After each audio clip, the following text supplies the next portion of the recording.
ಇವತ್ತು ಭಾರತ ಸರ್ಕಾರ ಇವತ್ತೇನು ಕೇಂದ್ರದಲ್ಲಿ ಇವತ್ತು ನಿರ್ಮಲಾ ಸೀತಾರಾಮ್ ಅವರು ಇವತ್ತು ಆಯವ್ಯಯವನ್ನು ಮಂಡಿಸಿದ್ದಾರೆ. ಇವತ್ತು ಇದು ರೈತ ವಿರೋಧಿ ಆಯವ್ಯಯ ಮತ್ತು ಜನರ ವಿರೋಧಿ ಆಯವ್ಯಯ ಅನ್ನೋ ಮಾತನ್ನು ಹೇಳಕ್ಕೆ ಇಚ್ಛಪಡ್ತೀನಿ. ಕಳೆದ ಏನು 12 ವರ್ಷದಿಂದ ನರೇಂದ್ರ ಮೋದಿಯವರ ಕೇಂದ್ರದ ಸರ್ಕಾರ ಇವತ್ತು ಯಾವುದೇ ಜನಪರವಾದ, ಬಡವರ ಪರವಾದ, ಕೂಲಿ ಕಾರ್ಮಿಕರ ಪರವಾಗಿ ಇವತ್ತು ಯಾವುದೇ ಒಂದು ಯೋಜನೆಯನ್ನು ತೆಗೆದುಕೊಳ್ಳದೆ ಅವರಿಗೆ ವಿರುದ್ಧವಾಗಿ ನಿರ್ಣಯಗಳನ್ನು ಇವತ್ತು ಭೂ ಸುಧಾರಣೆ ಕಾಯ್ದೆ ಆಗಿರ್ಬೋದು, APMC ಕಾಯ್ದೆ ಆಗಿರ್ಬೋದು, ಅದರ ಜೊತೆಗೆ ಮೊನ್ನೆ ತಾನೇ ಮನ್ರೇಗಾ ಇವತ್ತು ಮಹಾತ್ಮ ಗಾಂಧಿ ಉದ್ಯೋಗ ಖಾತ್ರಿ ಯೋಜನೆಯನ್ನು ಕೂಡ ಇವತ್ತು VB ರಾಮ್ಜಿ ಅನ್ನೋ ಮೂಲಕ ಹೆಸರನ್ನು ಬದಲಾವಣೆ ಮಾಡಿದ್ದಾರೆ. ಒಂದು ರಾಮನ ಹೆಸರು ಕೂಡ ಅಲ್ಲ, ರಾಷ್ಟ್ರಪಿತ ಅನಿಸಿಕೊಂಡಿರುವಂಥ ಮಹಾತ್ಮ ಗಾಂಧೀಜಿಯವರ ಹೆಸರನ್ನು ಕಿತ್ತು ಹಾಕಿ ಇವತ್ತು ಗ್ರಾಮೀಣದ ಕೂಲಿ ಕಾರ್ಮಿಕರಿಗೆ ಇವತ್ತು ಅತ್ಯಂತ ಒಂದು ಶ್ರೇಷ್ಠ ಯೋಜನೆಯಾಗಿ ಹಿಂದಿನ ಪ್ರಧಾನಿಗಳಾದಂಥ ಡಾಕ್ಟರ್ ಮನಮೋಹನ್ ಸಿಂಗ್ ಅವರು 2005ರಲ್ಲಿ ಕೊಟ್ಟಂಥ ಯೋಜನೆ, ಆ ಒಂದು ಯೋಜನೆಯನ್ನು ಕೂಡ ತಿರಸ್ಕಾರ ಮಾಡಿ ಇವತ್ತು ಒಂದು ಕೇಂದ್ರದ ಆಯವ್ಯಯವನ್ನು ಮಂಡಿಸೋದು ಹೇಗೆ, ಯಾರ ಪರವಾಗಿರಬೇಕು ಅನ್ನೋದು ಇವತ್ತು ಯಾವುದೇ ಒಂದು ನಿರ್ಣಯವನ್ನು ಕೈಗೊಳ್ಳದ ಕಾರಣ ನಾನು ಈ ಒಂದು ಆಯವ್ಯಯವನ್ನು ನಾನು ವಿರೋಧಿಸ್ತೇನೆ, ಧಿಕ್ಕರಿಸ್ತೇನೆ ಅನ್ನೋ ಮಾತನ್ನು ಈ ಸಂದರ್ಭದಲ್ಲಿ ಹೇಳಕ್ಕೆ ಇಚ್ಛೆಪಡ್ತೇನೆ. ಯಾಕಂದರೆ ಇಲ್ಲಿ ಬಾಗಲಕೋಟೆ ಜಿಲ್ಲೆಗೆ ನಮ್ಮ ಸಂಸದರು ಸನ್ಮಾನ್ಯ PC ಗದ್ದಿಗೌಡರು 5 ಬಾರಿ ಇವತ್ತು ಸಂಸದರಾಗಿದ್ದಾರೆ, ನಿರಂತರವಾಗಿ ಗೆದ್ದು ಒಬ್ಬ ಹಿರಿಯ ಸದಸ್ಯನಾಗಿ ಪಾರ್ಲಿಮೆಂಟಲ್ಲಿ ಇವತ್ತು ಇದ್ದಾರೆ ಅಂಥೇಳಿ ನಾವೆಲ್ಲ ಧೈರ್ಯದಿಂದ ತಿಳಿದ್ವಿ, ಯಾವುದೇ ಪಕ್ಷ ಮರೆತು. ಆದರೆ ಯಾವುದೇ ಒಂದು ಯೋಜನೆಯನ್ನು ಇವತ್ತು ರೈಲು ಮಾರ್ಗ, ಕುಡ್ಚಿ ರಾಯಚೂರು ರೈಲು ಮಾರ್ಗ ಇವತ್ತು ಅದು ಏನೂ ಪ್ರಗತಿಯನ್ನು ಸಾಗಿಸಲಿಲ್ಲ. ಇವತ್ತು ನಮ್ಮ ಮುಖ್ಯ ಬೇಡಿಕೆ ಗಿಣಿಗರಿ ಯಂತ್ರ ಇವತ್ತು ನಮ್ಮ ಆಲ್ಮಟ್ಟಿವರೆಗೂ ಟ್ರೈನ್ ಆಗಬೇಕಾಗಿತ್ತು. ಯಾಕಂದರೆ ನಮ್ಮ ಹುಣಗುಂದ ಮತಕ್ಷೇತ್ರ ಇಳಕಲ್ ತಾಲೂಕು ಇವತ್ತು ಇಲ್ಲೇ ಕುಷ್ಟಗಿವರೆಗೂ ಕೂಡ ರೈಲು ಮಾರ್ಗ ಬಂದಿದೆ. ಕುಷ್ಟಗಿ ಯಂತ್ರ ಮುದುಗಲಿಗೆ ಇವತ್ತು ರೈಲು ಮಾರ್ಗ ಹೋಗಿದೆ, ಆದರೆ ಇಳಕಲಿಗೆ ತರುವಂಥ ಕೆಲಸ ಆಗಲಿಲ್ಲ. ಕೇವಲ 20 ಕಿಲೋಮೀಟರ್ದಲ್ಲಿ ಒಂದು ರೈಲು ಮಾರ್ಗ ಆಗ್ತಿತ್ತು ಮಾಡಿದರೆ. ಈ ಒಂದು ಪ್ರಯತ್ನ ಕೂಡ ನಮ್ಮ ಸಂಸದರು ಮಾಡಲಿಲ್ಲ.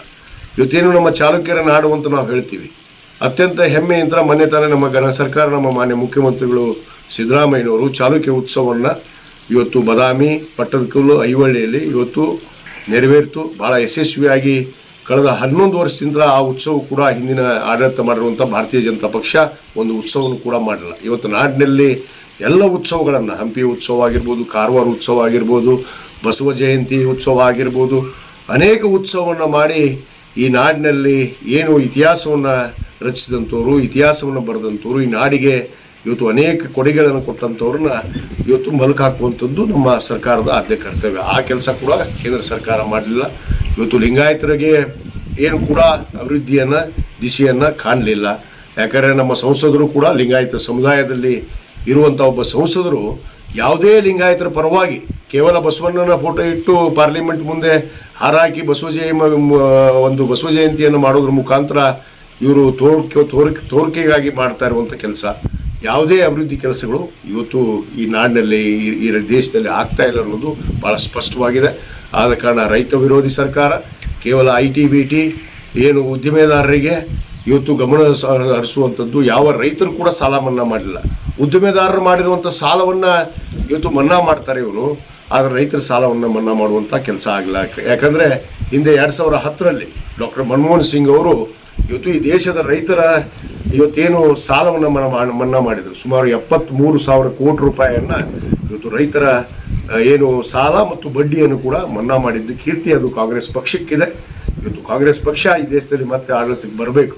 ನಮ್ಮ ನಾಯಕರಾದಂಥ ಸನ್ಮಾನ ರಾಹುಲ್ ಗಾಂಧಿಯವರು ನೇತೃತ್ವದಲ್ಲಿ ಖಂಡಿತವಾಗಿ ನಾವು 29ಕ್ಕೆ ಈ ದೇಶದಲ್ಲಿ ಅಧಿಕಾರಕ್ಕೆ ಬರ್ತೀವಿ ಅನ್ನೋ ಒಂದು ವಿಶ್ವಾಸವನ್ನು ವ್ಯಕ್ತಪಡಿಸಿ ರೈತರ ಪರವಾಗಿ, ಜನರ ಪರವಾಗಿ, ಬಡವರ ಪರವಾಗಿ ಇವತ್ತು ನಮ್ಮ ಆಡಳಿತ ಈ ಹಿಂದೆ ಶ್ರೀಮತಿ ಇಂದಿರಾ ಗಾಂಧಿಯವರು ಇರ್ಬೋದು, ಜವಾಹರ್ಲಾಲ್ ನೆಹರು ಅವರು ಇರ್ಬೋದು, ಇವತ್ತು ಅನೇಕ ಜನ ಮನಮೋಹನ್ ಸಿಂಗ್ ಅವರು ಆದಿಯಾಗಿ ಈ ದೇಶವನ್ನು ಬೆಳಗಿದಂಥವ್ರು.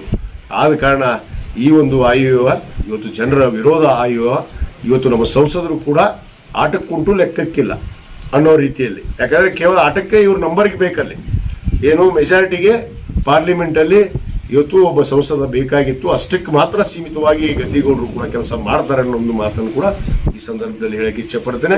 ಈ ಒಂದು ಆಯವ್ಯಯವನ್ನು, ಕೇಂದ್ರ ಸರ್ಕಾರದ ಆಯವ್ಯಯವನ್ನು, ನರೇಂದ್ರ ಮೋದಿಯವರ ಮತ್ತು ನಿರ್ಮಲಾ ಸೀತಾರಾಮ್ ಅವರ ಈ ಆಯವ್ಯಯವನ್ನು ನಾನು ಧಿಕ್ಕರಿಸ್ತೀನಿ, ವಿರೋಧಿಸ್ತೀನಿ ಅನ್ನೋ ಮಾತನ್ನು ಹೇಳಕ್ಕೆ ಇಚ್ಛೆಪಡ್ತೇನೆ. ಧನ್ಯವಾದಗಳು.